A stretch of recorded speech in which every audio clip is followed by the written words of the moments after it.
Hi guys, sorry I'm unfortunately not able to make it to class today, and so we have an asynchronous day, and that just means that the work that you're doing is standing in for class, but it's not necessarily due tonight, so you have until Sunday to kind of be caught up on these different things, and we will have an opportunity come Monday to kind of catch up for sure, because I will be there, and as far as I know, class is not canceled, and if it is, cover that bridge and burn it when we get to it. But for now, I'm just going to kind of read through these instructions that I provided to you in an announcement as well, and then kind of give a little bit of feedback and background as to why or what that exercise looks like. And again, I want everyone to not stress. These exercises are meant to be fun. This is something that I've done in my class before with different videos and some same videos. So that all being said, welcome to Asynchronous Week 3, Day 2. Today's agenda is to, number one, understand the final exam expectations. This is the normal homework that I've set out for this week under 3.1 and 3.2 readings and 3.1 and 3.2 question and quotes. There's roughly 7 sample essay exams, all responding to the same reading. The reading is also available to you within that PDF that I've provided. What I want you guys to do is pay attention to the scores at the top of the essays. They are varied across and scored in a department setting. So just a couple of quick things about the final exam that maybe aren't as well explained in the question and quotes because this would have been something I would talk about in class. Final exam is a required essentially 3 hour block that you get to take an essay home. It lasts over two days. So the exam will open up on like a Monday at 9 a.m. and close on a Tuesday the very following at midnight. So you have within that large block of time 3 hours that you can log in and access the final exam. And when you do, the timer starts counting down from 3 hours.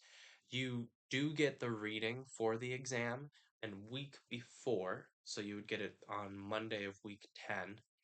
And the reading itself will generally be like a page and a half or two, maybe.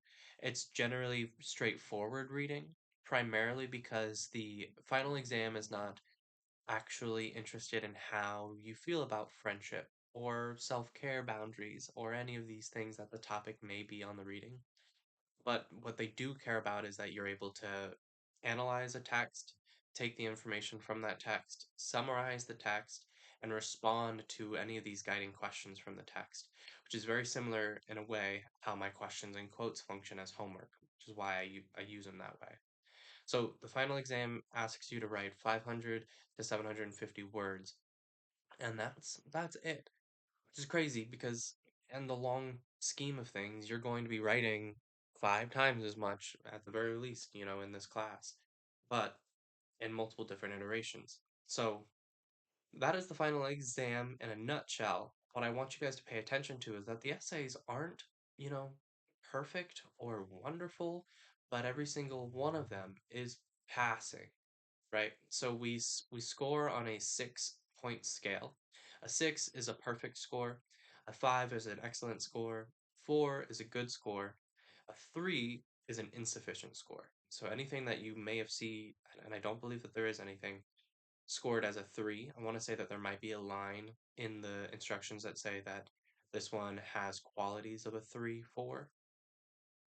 Um, More on that later, but the notion of a 3 is that it's insufficient, so you're not able to pass the exam.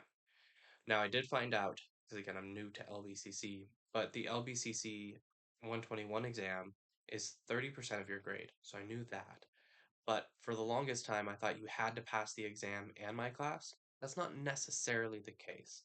So if you have a 100% in my class, some extra credit, and then don't do well on the exam for any number of reasons, mathematically, it could still be possible for you to get a 70% in the class.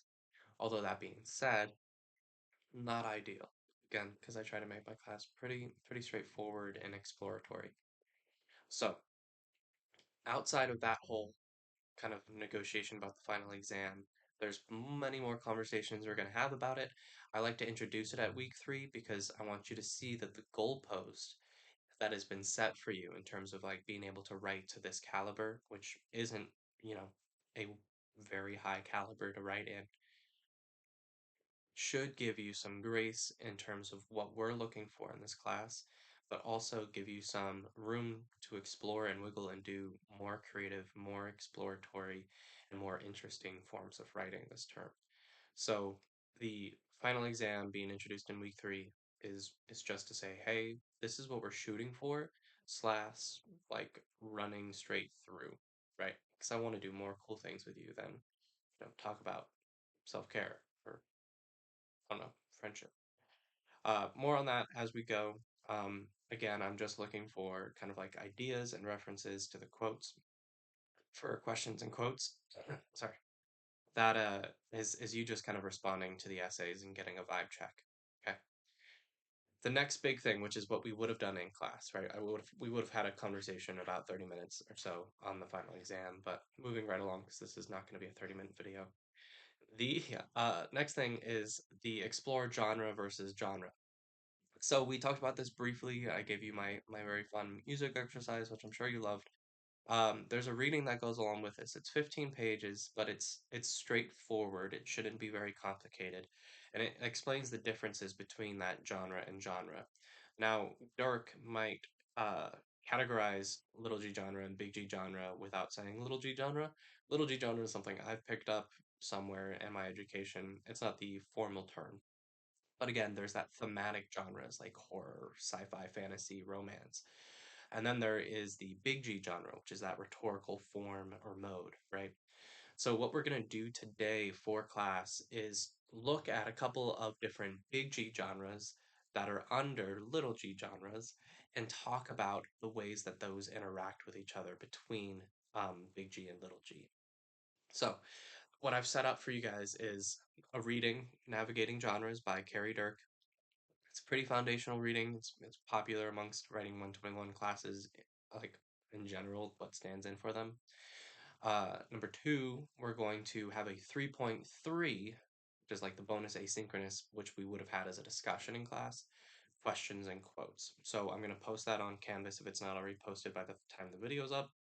3.3 questions and quotes that is going to refer to are 4 movie trailers. I want you to watch the movie trailer for The Talented Mr. Ripley from 1999, and I've sent you a link for all these.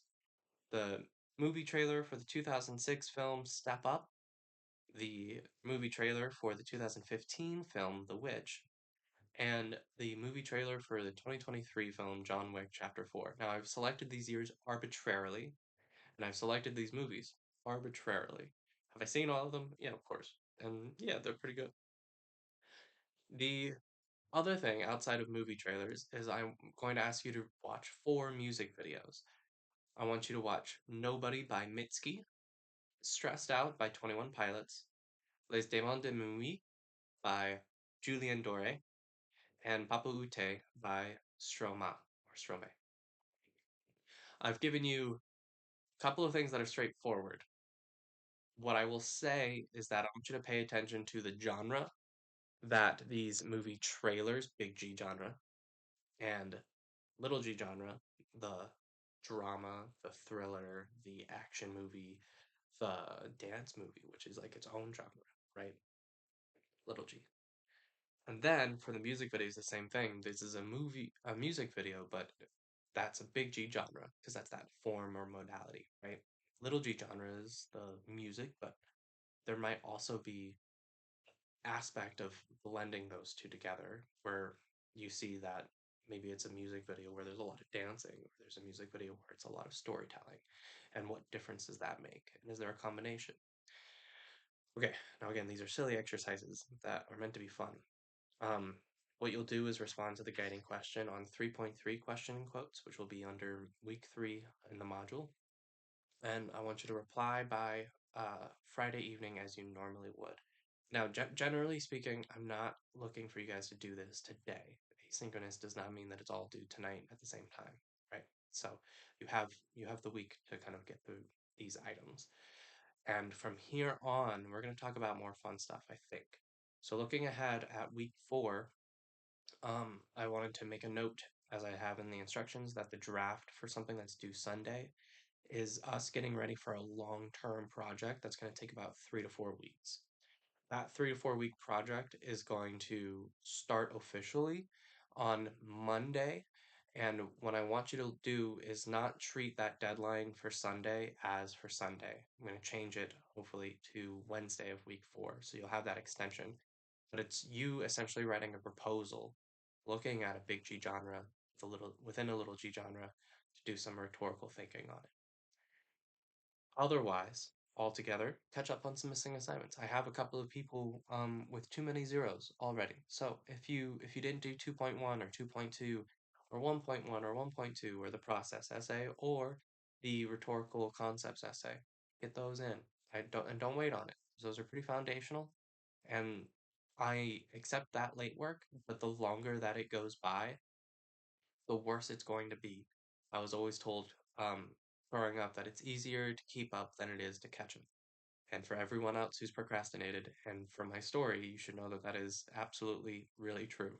So that is all I have for you. I just wanted to give you this video, and I'm sorry that it's a little bit long. I ramble, but um, otherwise, I will see you guys on Monday.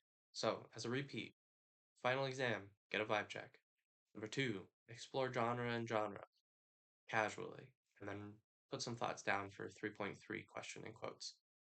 Number 3, look ahead at the project for Sunday and don't start it just yet. It'll be due Wednesday and it'll be a shortened version of that expectation, like a half a page kind of thing. So, all right, guys, best of luck.